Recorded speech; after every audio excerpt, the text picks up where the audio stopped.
नमस्कार दोस्तों, स्वागत है आपका आपके अपने YouTube चैनल अन्वित शिक्षा पर। आज हम तीनों दोस्त यानी मैं, आप और अन्वित शिक्षा तीनों मिलकर करने वाले हैं क्लास 11th के अंतराल के आवारा मसीहा पाठ के महत्वपूर्ण प्रश्नोत्तर। यानी कि इस पाठ के जो सबसे इम्पॉर्टेंट क्वेश्चंस हैं वो आपके लिए मैं इस वीडियो में लेकर आई हूँ। तो चलिए हम शुरू करते हैं। तो ये है पहला क्वेश्चन आपकी स्क्रीन पर। बालक शरद को ऐसा क्यों लगा कि साहित्य का उद्देश्य मात्र दुख पहुंचाना है? आपके विचार से साहित्य के कौन कौन से उद्देश्य हो सकते हैं? ठीक है, तो दोस्तों आपने ये पाठ पढ़ा ही है। तो बालक शरद को साहित्य और किताबें पढ़ना, उसे याद करना मात्र दुख पहुंचाना नज़र आता था। क्यों? क्योंकि बालक का मन जो होता है वो खेलकूद और मनोरंजन में होता है। ठीक है, बच्चा हमेशा यही चाहता है कि वो खेलकूद में लगा रहे, ठीक है, उसे मनोरंजन की अलग अलग चीज़ें मिलती रहें। लेकिन जब ज़बरदस्ती उसे किताबें पढ़ाई जाती थी, दबाव बनाकर उसे साहित्य का पाठ याद करने के लिए कहा जाता था, तो बालक शरद को वो अपने ऊपर बोझ लगता था। ठीक है, तो शरद जब अपने बाल काल में अपने नाना जी के घर रहने लगा, तब उसके नाना जी ने खेलकूद मनोरंजन आदि पर प्रतिबंध लगा दिया था। ठीक है, उनकी सोच रूढ़िवादी थी। उनका मानना था कि ज़्यादा लाड प्यार करने से बालक बिगड़ जाते हैं। परीक्षा में कम अंक आने पर पिटाई भी की जाती थी। राइट, तो शरद को क्यों लगता था कि साहित्य का उद्देश्य सिर्फ दुख पहुंचाना है? क्यों? क्योंकि जो बच्ची का मन होता है दोस्तों, वो खेलकूद में होता है, मनोरंजन में होता है। बच्चे का पढ़ने में मन नहीं होता। जो छोटा बच्चा होता है उसे नहीं समझ आता कि हम क्यों पढ़ें, किस लिए पढ़ें, तो उसका मन नहीं होता है पढ़ने में। तो उसके जब शरद अपने नाना के घर पे चला गया था, तो अपने नाना के घर पे नाना की जो सोच थी वो रूढ़िवादी थी। नाना सोचते थे कि ज़्यादा लाड प्यार से बालक जो है वो बिगड़ जाता है। तो शरद पर पूरा का पूरा नियंत्रण रखा जाता था। उसे ज़बरदस्ती पढ़ने के लिए फोर्स किया जाता था। उसके साथ ज़बरदस्ती की जाती थी पढ़ाई लिखाई करने के लिए, साहित्य को याद करने के लिए। और अगर परीक्षा में कम अंक आते थे तो पिटाई भी की जाती थी। इसलिए शरद को ऐसा लगता था कि साहित्य का उद्देश्य सिर्फ दुख पहुँचाना है, उसमें कोई खुशी नहीं मिलती। राइट, नेक्स्ट क्वेश्चन पे चलेंगे।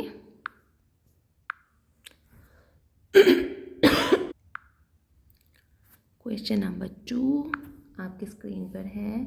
नाना के घर किन किन बातों का निषेध था? शरद को निश्चित कार्यों को करना क्यों प्रिय लगता था? तो जैसा कि हमने अभी पढ़ा है, नाना जी जो है वो परंपरावादी सोच के व्यक्ति थे।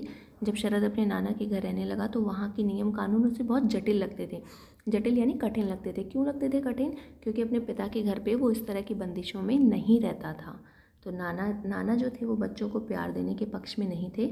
उनका मानना था कि ज़्यादा प्यार देने से बच्चे बिगड़ जाते हैं, इसलिए कड़ी सज़ा का भी प्रावधान था, यानी कि सज़ा भी दी जाती थी। और इसलिए बालक शरद को छिप छिप कर अपनी पसंद के काम करने पड़ते थे। ठीक है, क्यों करता था शरद छिप छिप के काम? छिप के अपने मन की चीज़ें वो क्यों करता था? क्योंकि नाना जो थे वो बहुत कठोर मिजाज के थे और वो मानते थे कि बच्चों को ज़्यादा प्यार देने से वो बिगड़ जाते हैं। पिटाई भी की जाती थी, सज़ा भी दी जाती थी। शरद के पिता प्रकृति प्रेमी, सौंदर्य प्रेमी, साहित्य प्रेमी तथा संगीत प्रेमी थे। घुमक्कड़ प्रवृत्ति के थे, इसलिए कभी एक जगह टिककर नहीं रह पाए। ये सारे के सारे गुण शरद में भी थे। ठीक है, शरद के पिता साहित्य प्रेमी थे, संगीत प्रेमी थे, प्रकृति प्रेमी थे और घुमक्कड़ प्रवृत्ति के थे, यानी एक जगह से दूसरी जगह पर घूमना पसंद करते थे। तो यही सारे के सारे गुण शरद में भी अपने पिता से आगे थे। तो इसलिए नाना के घर पे तो इस तरह की चीज़ों की परमिशन नहीं थी। तो इसलिए शरद जो था वो छिप छिप कर अपने सारे शौक़ पूरे किया करता था। और कौन कौन से शौक़ थे, उसको क्या क्या किया करता था वो नाना से छुपाकर? ये सारे काम: पशु पक्षियों को पालना, तितली पकड़ना, उपवन यानी बाग लगाना, नदी या तालाब से मछली पकड़ना, नाव लेकर सैर करने जाना, बागों से फूल चुराना, प्रकृति के बीच घंटों बैठकर तपस्या करना और सौंदर्य का दर्शन करना। कितने खूबसूरत काम हैं दोस्तों। ऐसा लगता है कि जैसे बिल्कुल बचपन ही लौट आया है। ये सारे काम आप बचपन में करना पसंद करते हैं। तितलियों के पीछे भागना, ठीक है, पशु पक्षी पालने का शौक़ होता है कि मैं कुत्ता पालूंगा, मुझे बिल्ली पालनी है, मछली पकड़ना, नाव लेकर सैर करना, बागों से फूल चुराना। बचपन में आप लोग कितने फूल चुराते हो, कितने खूबसूरत काम हैं। तो शरद ये सारे काम नाना से छुप के किया करता था, क्योंकि नाना के घर में इन सब की परमिशन नहीं थी, इन सब की आज़ादी नहीं थी। नाना कठोर स्वभाव के थे और शरद ऐसा क्यों करता था? इन सब कार्यों को करके शरद को ताजगी का अनुभव होता था, यानी कि उसे अच्छा लगता था, वो रिफ्रेशिंग फील करता था। अगले क्वेश्चन पे चलेंगे। What is this? Question number 3, बच्चों के प्रति शरद के नाना की क्या मान्यता थी? तो जैसा कि हमने अभी पढ़ा है कि नाना बहुत कठोर स्वभाव के थे, रूढ़िवादी विचारधारा के थे। तो बच्चों के प्रति नाना की मान्यताएं ठीक नहीं थी, वे रूढ़िवादी विचारधारा के थे। उनका मानना था कि बालक को ज़्यादा प्यार नहीं देना चाहिए, उसे कड़ी निगरानी में लालन पालन किया जाना चाहिए और उसकी शिक्षा पर विशेष ध्यान देना चाहिए। और सबसे इम्पोर्टेंट चीज़ वो ये भी मानते थे कि अगर बालक गलती करे तो सुधार के लिए सज़ा देनी चाहिए। नाना ऐसा मानते थे कि बच्चों को बहुत प्यार नहीं देना चाहिए, उनका निगरानी में लालन पालन करना चाहिए और साथ ही बच्चों की शिक्षा पर हमें विशेष ध्यान देना चाहिए। और अगर वो बात ना माने, गलती करें तो सुधार के लिए सज़ा भी देनी चाहिए। अगले क्वेश्चन पे चलेंगे। ये काफ़ी इम्पोर्टेंट क्वेश्चन है आपका। शरद और उसके पिता मोतीलाल में क्या समानताएं नज़र आती हैं? उदाहरण सहित स्पष्ट करें। राइट, शरद के पिता जिनका नाम मोतीलाल था, उनमें और शरद में हमें क्या समानताएं देखने को मिलती हैं? उदाहरण सहित स्पष्ट करें। तो ये हैं सारी समानताएं, हम पहले भी पढ़ चुके हैं, पहले क्वेश्चन में भी। दोनों की रुचियां लगभग समान थी, दोनों साहित्य प्रेमी थे, दोनों प्रकृति प्रेमी थे, दोनों संवेदनशील थे, दोनों घुमक्कड़ प्रवृत्ति के थे। दोनों घुमक्कड़ प्रवृत्ति के भी थे। प्रकृति प्रेमी, सौंदर्य प्रेमी, साहित्य प्रेमी, संवेदनशील, कल्पनाशील और सबसे बड़ी बात, दोनों घुमक्कड़ प्रवृत्ति के थे। शरद अपना समय बताने के लिए बिना बताए घर से गायब हो जाता था और पूछने पर वो क्या बताता था? कहाँ गया था? तपोवन में। पूछने पर वो बताता था कि तपोवन में गया था मैं। ये उसके घुमक्कड़ स्वभाव को बताता है। ठीक है, साहित्य में गहन रुचि होते हुए भी वे कभी पूरा लेख नहीं लिखते थे। उनका मानना था कि ये सभी बंधन है जो कल्पनाशीलता है। प्रकृति के प्रति दोनों को विशेष प्रेम था। तो दोस्तों, मेन जो पॉइंट्स हैं इस क्वेश्चन के वो यही वाले हैं आपके, ये वाले जो हैं ये आपके इसमें मेन पॉइंट्स हैं कि दोनों में क्या समानताएं थी। ठीक है, और सबसे बड़ी एक और इम्पॉर्टेंट समानता ये कि दोनों ही घुमक्कड़ प्रवृत्ति के थे। राइट दोस्तों, इस पार्ट से संबंधित मेरे पास कुछ और बहुत ही इम्पॉर्टेंट नोट्स भी हैं, बहुत ही इम्पॉर्टेंट चीज़ें और मैं आपको इस पार्ट से संबंधित बताऊंगी क्वेश्चन आंसर्स के अलावा। अगर आप वो सारी चीज़ें भी जानना चाहते हैं, आप जानना चाहते हैं कि इस पार्ट के इम्पॉर्टेंट नोट्स क्या हैं, क्या क्या ख़ास चीज़ें इस पार्ट के बारे में और भी हैं, तो आप वीडियो को एंड तक पूरा ज़रूर देखें। तो चलिए हम अगले क्वेश्चन पे चलते हैं। अगला क्वेश्चन हमारा क्या है? जो रुदन के विभिन्न रूपों को पहचानता है वह साधारण बालक नहीं है, बड़ा होकर वह निश्चय ही मनोविज्ञान के व्यापार में प्रसिद्ध होगा। अघोरनाथ के मित्र की टिप्पणी पर अपनी टिप्पणी कीजिए। तो इसमें क्या दिया हुआ है बच्चों? अघोरनाथ के मित्र साहित्य की गहनता को जानते थे। इसमें एक छोटी सी कहानी है कि क्यों कहा था अघोरनाथ के मित्र ने ऐसा, किस लिए कहा था। गंगा घाट पर जाते हुए शरद ने जब अंधे पति की मृत्यु पर विधवा को विलाप करते देखा तो उनकी आंखों में स्वयं आंसू आ गए। यानी कि एक बार शरद जो है वो गंगा घाट पर जा रहे थे और वहाँ पर किसी गरीब स्त्री के पति की मृत्यु हो गई थी जो कि अंधा था। ठीक है, तो वो जो विधवा स्त्री थी वो लगातार रो रही थी अपने पति के लिए।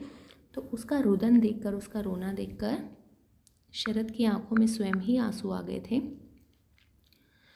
अब सबसे इम्पॉर्टेंट चीज़, वह आंसू बहा रही थी किंतु चिल्ला नहीं रही थी जैसे अन्य लोग विलाप करते हैं।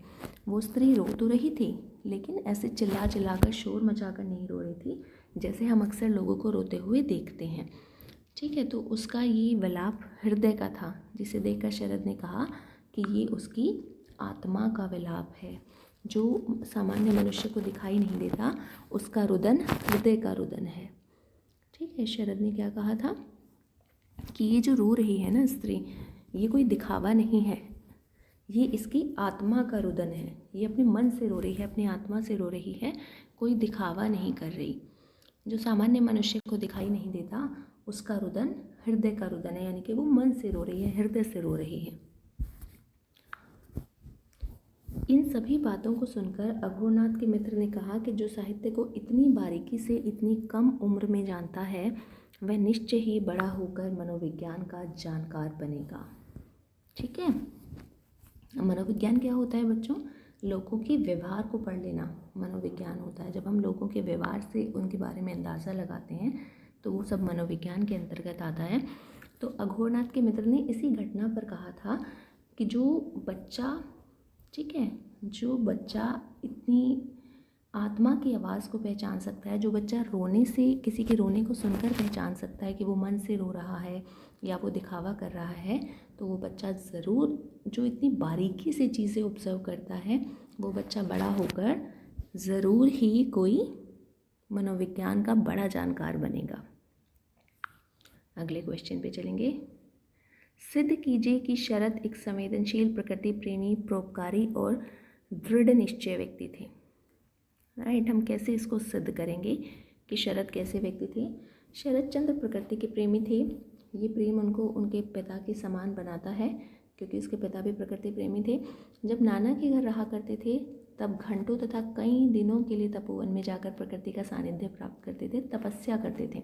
जब नाना के पास शरद रहते थे बच्चों, नाना के घर में तो इस सब की परमिशन नहीं थी, अनुमति नहीं थी, तो शरद क्या किया करते थे, वो बिना बताए घर से गायब हो जाते थे और तपोवन नाम की जगह पर घंटों प्रकृति के बीच बैठ के बिताया करते थे। प्रकृति का सानिध्य प्राप्त करते, तपस्या करते। प्रकृति से ये लगाव उनके जीवन को सहारा देता था।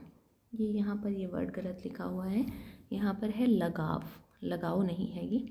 प्रकृति से लगाव उन्हें उनके जीवन को सहारा देता था। पिता की भांति वो कल्पनाशील भी थे। कल्पना में की उड़ान पर सवार होकर दिव्यानुभूति प्राप्त करते थे। अगली विशेषता उनमें क्या थी? परोपकार की भावना। ठीक है, प्रकृति प्रेमी, 3 विशेषताएं इसमें शरद की अभी तक निकल कर आई हैं। प्रकृति प्रेमी थे, कल्पनाशील थे और परोपकार की भावना थी उनमें। ठीक है, इसमें ये कुछ घटनाओं का भी वर्णन दिया हुआ है कि कैसे हम साबित करेंगे कि वो परोपकारी थी। तो दोस्तों आप इसको पढ़ लें। ग्रांड ट्रंक रोड से कच्ची सड़क पर वैष्णव संत के डाकुओं द्वारा हत्या किए जाने पर शरद को काफ़ी क्रोध आता है। प्रतिशोध की भावना उनमें जाग जाती है। किसी वैष्णव संत की कुछ डाकू हत्या कर देते हैं, जिससे शरद क्या होता है, उसे बहुत गुस्सा आ जाता है। नाना के घर जब उन्हें रहना पड़ा तो उससे पहले उनकी माता ने धन के अभाव में घर को बेच दिया और गहने गिरवी रख दिए। शरद की माँ, ये भी क्वेश्चन बच्चों बनता है कि शरद की माँ जो है वो अपने पिता के घर क्यों आ गई थी, या शरद को अपने नाना के घर रहने के लिए क्यों मजबूर होना पड़ा। जब नाना इतने कठोर प्रवृत्ति के थे, वो इतनी बंदिशें लगाया करते थे, फिर भी शरद क्यों मजबूर था अपने नाना के घर रहने के लिए? तो इसका जवाब ये है कि शरद की माता ने जो है वो धन के अभाव में अपना घर बेच दिया था, अपने गहने बेच दिए थे, तो मजबूर होकर उन्हें फिर अपने नाना के घर, अपने पिता के घर आना पड़ा था। ये आगे वही उदाहरण दिया हुआ है। नाना के घर जब उन्हें रहना पड़ा तो इससे पूर्व उनकी माता ने धन के अभाव में घर को बेच दिया और गहने गिरवी रख दिए। नाना के घर उनकी पढ़ाई की फीस भी पूरी नहीं हो पाती थी, जिसके लिए वो बगीचे से फूल तोड़कर उसकी माला बनाकर बेचा करते थे। बहुत ही इंपॉर्टेंट लाइन है, आपसे 2 नंबर में ये भी पूछा जा सकता है कि शरद बगीचे से फूल क्यों तोड़ता था, या शरद को माला बनाने के लिए क्यों मजबूर होना पड़ा? क्योंकि नाना के घर रहकर भी उनके पास इतने पैसे नहीं थे कि वो अपनी फ़ीस भर सकें, इसलिए वो बगीचे से फूल तोड़ते थे और उनकी माला बनाकर बेच दिया करते थे। उनमें परोपकार की भावना थी जो दूसरे लोगों की सहायता करने के लिए उन्हें प्रेरित करती थी। दोस्तों ये आपका जो ये वाला प्रश्न है जो अब आ रहा है आपके लिए, व्हाट हैपेंड,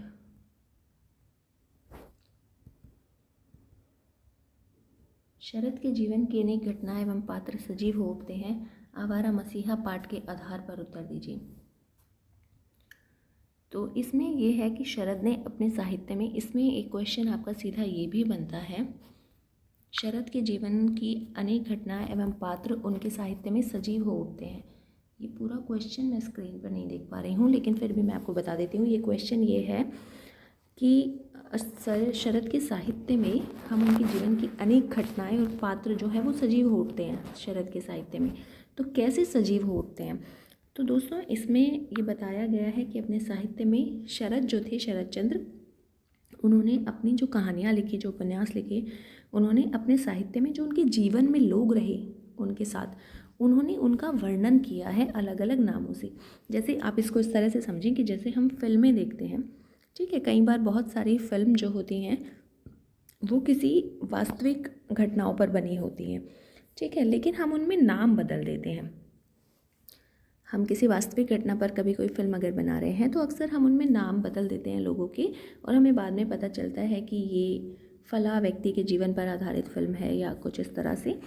कई बार हम घटनाएं लेते हैं लेकिन नाम वो नहीं देते जो वास्तविक व्यक्ति का होता है। इसी तरह से शरद ने जब साहित्य लिखा तो उसने अपने जीवन में आने वाले लोगों का अपने साहित्य में वर्णन किया, लेकिन उनके नाम बदल दिए। किस किस का वर्णन किया उन्होंने? जैसे हम यहाँ पे देखेंगे, मित्र की बहन धीरू, कालांतर में उनकी जो दोस्त हैं उनकी कोई बहन रही होंगी धीरू, जिसे उन्होंने अपने साहित्य में देवदास की पारो बनाया। श्रीकांत की राज्य लक्ष्मी, बड़ी दीदी माधवी के रूप में, ठीक है, अपनी किसी किताब में उन्होंने उसे देवदास की पारो बनाया, तो कहीं श्रीकांत की राज्य लक्ष्मी बनाया, कहीं बड़ी दीदी माधवी बनाया, ठीक है। तो इसी तरह से अलग अलग जगहों का भी उन्होंने वर्णन किया जहाँ वो अपने जीवन में रहे, ना सिर्फ व्यक्तियों का बल्कि जगहों का भी, ठीक है। डेहरी आनंद सोल, ये आपका डेहरी आनंद सोल। इसके अलावा श्रीकांत नामक उपन्यास का नायक श्रीकांत स्वयं शरद है। श्रीकांत नाम का उनका जो उपन्यास है उसमें जो उन्होंने नायक लिया है श्रीकांत, वो खुद उनकी अपनी कहानी है, वो खुद है। इसी तरह इसमें कई सारे उदाहरण दोस्तों इस तरह के दिए हुए हैं। ये सारे उदाहरण कि किस तरह से शरद ने अपने साहित्य में अपने जीवन की घटनाओं और पात्रों का वर्णन किया है, कैसे उनका साहित्य सजीव है, यानी कि उनके अपने जीवन का वर्णन है। तो ये सारे उदाहरण आप पढ़ लेंगे। यही सारा इसी क्वेश्चन का ये आंसर है आपका, क्या क्या उन्होंने किया है। आरंभिक जीवन पर प्रकाश डालते हुए परिवार की आर्थिक स्थिति को भी उजागर किया, पिता के द्वारा छोड़े गए अधूरे साहित्य को भी उन्होंने पूरा किया, देवदास नाम की फिल्म भी लिखी जिसकी मिसाल आज भी दी जाती है। तो इसी तरह से उन्होंने क्या क्या किया, बहुत सारे क्वेश्चंस, बहुत सारी चीज़ें इसमें आपकी दी हुई हैं। आप इस पूरे प्रश्न को पढ़ लेंगे।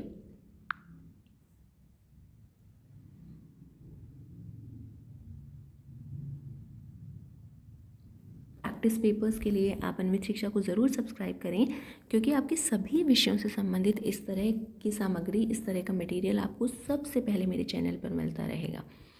तो चलिए दोस्तों, अब बारी नोट्स की।